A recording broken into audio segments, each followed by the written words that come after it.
দেবী সুগন্ধা শক্তিপীঠ দক্ষিণ বাংলার এক প্রাচীন আধ্যাত্মিক কেন্দ্র। হিন্দু ধর্মে ৫১টি শক্তিপীঠ বিশেষ পবিত্র তীর্থস্থান হিসাবে বিবেচিত। পুরাণ মতে দক্ষের যজ্ঞে অপমানিত হয়ে দেবী সতী আত্মাহুতি দেন। শোকে উন্মত্ত হয়ে শিব সতীর দেহ কাঁধে নিয়ে তাণ্ডব শুরু করলে বিশ্ব রক্ষার্থে বিষ্ণু সুদর্শন চক্র নিক্ষেপ করেন। দেবীর দেহখণ্ড বিভিন্ন স্থানে পতিত হয়ে সৃষ্টি হয় শক্তিপীঠ সমূহ।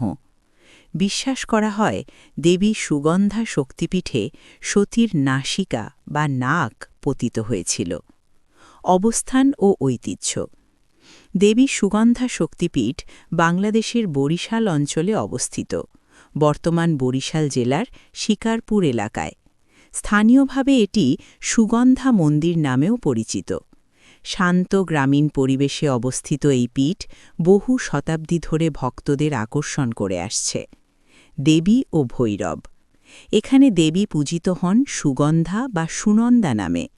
শক্তিপীঠ তত্ত্ব অনুযায়ী প্রতিটি পীঠে দেবীর সঙ্গে এক ভৈরব রূপে শিব বিরাজমান থাকেন। সুগন্ধা পীঠে ভৈরবের নাম ত্রয়ম্বক বা ত্রয়ম্বকেশ্বর, যিনি রক্ষাকর্তা ও আধ্যাত্মিক শক্তির প্রতীক। ধর্মীয় গুরুত্ব। দেবী সুগন্ধা শক্তিপীঠ কেবল আঞ্চলিক তীর্থ নয়, এটি উপমহাদেশের শক্ত উপাসকদের কাছে বিশেষ মর্যাদা সম্পন্ন। দুর্গাপূজা, কালী পূজা ও অন্যান্য তিথিতে এখানে বিশেষ পূজা অর্চনা অনুষ্ঠিত হয়। অনেক ভক্ত মানত পূরণের আশায় এই পীঠে আগমন করেন। ঐতিহাসিক ও সাংস্কৃতিক প্রেক্ষাপট। ইতিহাসের বিভিন্ন সময়ে মন্দিরটি সংস্কার ও পুনর্নির্মাণ হয়েছে। স্থানীয় হিন্দু সম্প্রদায়ের পাশাপাশি অন্যান্য ধর্মাবলম্বীর কাছেও এটি একটি ঐতিহ্যবাহী স্থাপনা। গ্রামীণ সংস্কৃতি, লোক বিশ্বাস এবং আঞ্চলিক ইতিহাস সব মিলিয়ে এই পীঠ দক্ষিণ বাংলার সাংস্কৃতিক মানচিত্রে একটি গুরুত্বপূর্ণ চিহ্ন। সমাপনী ভাবনা। দেবী সুগন্ধা শক্তিপীঠ শুধুমাত্র একটি ধর্মীয় স্থান নয়, এটি আস্থা, ইতিহাস ও সংস্কৃতির মিলিত প্রতীক। প্রাচীন পুরাণ কথা থেকে আধুনিক ভক্তির ধারা সবকিছুকে ধারণ করে এই পীঠ আজও বাংলার আধ্যাত্মিক ঐতিহ্যের এক উজ্জ্বল অধ্যায়। শক্তিপীঠ হল হিন্দু ধর্মের পবিত্রতম তীর্থগুলির অন্যতম। লোকবিশ্বাস অনুসারে শক্তিপীঠ নামাঙ্কিত তীর্থগুলিতে দেবী দাক্ষায়ণী সতীর দেহের নানান অঙ্গ প্রস্তরীভূত অবস্থায় রক্ষিত আছে। এখানে বাংলার শক্তিপীঠের একটি তালিকা দেওয়া হল। বাংলাদেশে শক্তিপীঠ: সুগন্ধা বরিশাল, দেবী সুগন্ধা; সিলেট দেবী মহালক্ষ্মী; জয়নপুর দক্ষিণ সুরমা, সিলেট; চট্টেশ্বরী মন্দির চট্টগ্রাম জেলা, দেবী চট্টেশ্বরী; সীতাকুণ্ড চট্টগ্রাম, দেবী ভবানী; জয়ন্তী সিলেট, দেবী জয়ন্তী; সাতক্ষীরা দেবী যশোরেশ্বরী; করতোয়া বগুড়া, দেবী অপর্ণা; শ্রীহট্ট সিলেট, দেবী শৈলবাসিনী; কন্যাশ্রম সীতাকুণ্ড, দেবী সর্বাণী। ঢাকা থেকে কিভাবে যাবেন? বরিশালের যে কোনো বাসে গৌর নদী বার্থী বাজার নেমে বার্থী তারা মন্দিরে দর্শন করতে পারবেন। বার্থী তারা মন্দিরে পূজা দিয়ে মাহিন্দ্রা রিজার্ভ ভাড়া নিবে ৮০০ থেকে ১০০০ থাকা যাওয়া আসা করে, অথবা লোকাল মাহিন্দ্রা করে দেবী সুগন্ধা শক্তিপীঠ মন্দিরে যেতে পারবেন। ভাড়া নিবে ৬০ টাকা করে প্রতিজন। ঢাকা থেকে দেবী সুগন্ধা শক্তিপীঠ দর্শন একদিনেই করতে পারবেন। সুগন্ধা শক্তিপীঠ বাংলাদেশের বরিশালের ১০ মাইল উত্তরে শিকারপুর গ্রামে অবস্থিত এই হিন্দু মন্দিরটি শক্তিপীঠসমূহের অন্যতম। এখানকার ভৈরব ত্রয়ম্বক, যার মন্দিরটি ঝালকাঠি থেকে ৫ মাইল দক্ষিণে পোনাবালিয়ায় অবস্থিত। পোনাবালিয়া সুগন্ধা নদীর তীরে অবস্থিত সামরাইল গ্রামের অন্তর্গত। হিন্দু ভক্তদের জন্য এটি একটি পবিত্র তীর্থস্থান। প্রধান উৎসব হচ্ছে শিব চতুর্দশী। এছাড়াও মহাযোগী স্বামী দয়ানন্দ অবধূত এই পোনাবালিয়ার ভৈরব মন্দিরে কঠোর শিব সাধনা করে সিদ্ধি লাভ করেছিলেন। বর্তমানে এই ভৈরব মন্দিরটি শিববাড়ি নামে বিখ্যাত এবং শৈব অবধূত মার্গীগণের মিলনক্ষেত্র হিসাবে পরিচিত। গুরুত্ব: সত্যযুগে দুঃখযজ্ঞের পর সতীমাতা দেহ ত্যাগ করলে মহাদেব সতীর মৃতদেহ কাঁধে নিয়ে বিশ্বব্যাপী প্রলয় নৃত্য শুরু করলে বিষ্ণুদেব সুদর্শন চক্র দ্বারা সতীর মৃতদেহ ছেদন করেন।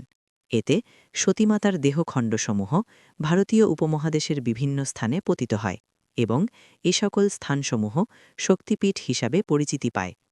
এখানে দেবী জগদম্বা সতীদেবীর নাসিকা পতিত হয়েছিল। ভারতচন্দ্রের অন্নদা মঙ্গল কাব্যে এই শক্তিপীঠের নাম পাওয়া যায়। শিবচরিতে ও পীঠ নির্ণয় তন্ত্রে এই সতীপীঠের কথা আছে। শক্তিদেবী ও ভৈরব। ভারতচন্দ্রের অন্নদা মঙ্গল কাব্যে লেখা আছে, সুগন্ধায় নাসিকা পড়িল চক্রহতা, ত্রয়ম্বক ভৈরব তাহে সুনন্দা দেবতা। এখানে দেবী সুনন্দা ও ভৈরব ত্রয়ম্বক। ইতিহাস। নদীমাতৃক বাংলাদেশে একসময় পোনাবালিয়া ও সামরাইলের পাশ দিয়ে পবিত্র সুগন্ধা নদী প্রবাহিত হতো, কিন্তু কালের করাল গ্রাসে আজ সে নদী নাব্যতা স্রোত হারিয়ে ক্ষীণস্রোতা হয়েছে, যার নাম সৌধ। তবে মা কিন্তু এখনও আছেন। সুগন্ধা নদীর পূর্ব পারে দেবীপীঠ, পশ্চিম পারে দেবীর ভৈরব ত্রয়ম্বকে বিরাজমান। একসময় এখানে গভীর জঙ্গল ছিল। দিনের বেলাতেও লোকজন যেতে ভয় পেতেন। সেই সময় শিকারপুরের খুব ধনী ভূস্বামী শ্রীরাম রায় একদিন স্বপ্নে মহাদেবের আদেশ পেলেন। মহাদেব স্বপ্নে তাকে জানালেন, তোমার রাজত্বের সামরাইলের জঙ্গলে এক ঢিপির মধ্যে আমি অবস্থান করছি। তুমি সেখান হতে আমাকে উদ্ধার করো, তোমার মঙ্গল হবে। স্বপ্ন দেখা মাত্রই পরদিন রামরায় প্রচুর লোকজন নিয়ে সেই জঙ্গলে তল্লাশি করতে গেলেন। সে সময় জঙ্গলে কিছু রাখাল বালক গরু চড়াচ্ছিল।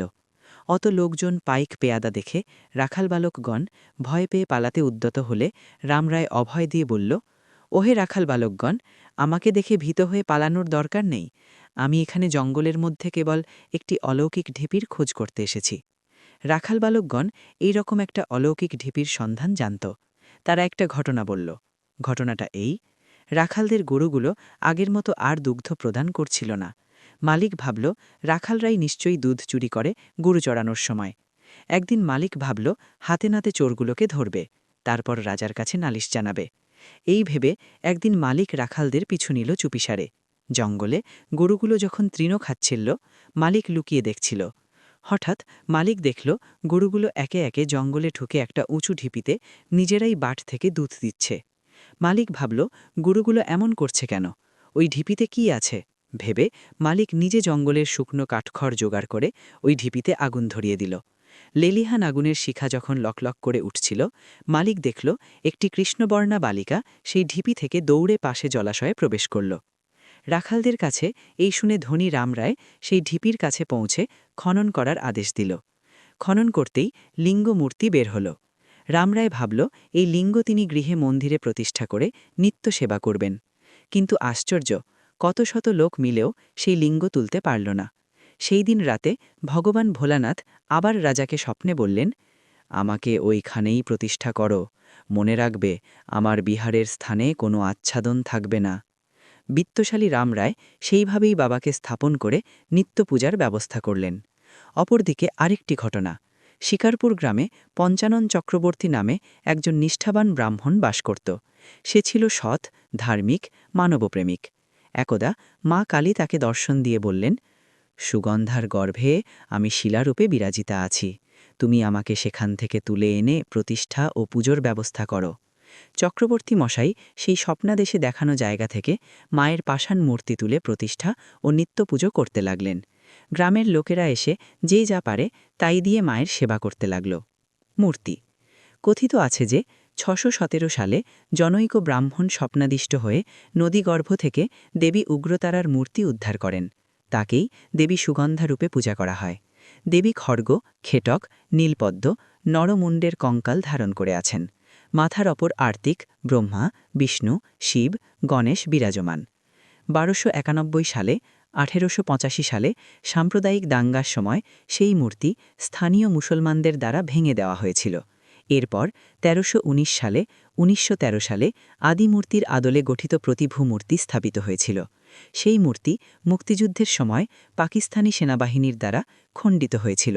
বর্তমানের মূর্তি আধুনিক কালের নির্মিত। মন্দির। সুগন্ধা শক্তিপীঠের দেবীর প্রাচীন মন্দির এখন আর নেই। এখন যেটা আছে সেটা নবনির্মিত। পূজা। বৌদ্ধতন্ত্রে তারা সাধনার বিশেষ প্রণালী দেখা যায়, সেই মতেই তারা মায়ের উপাসনা হয়।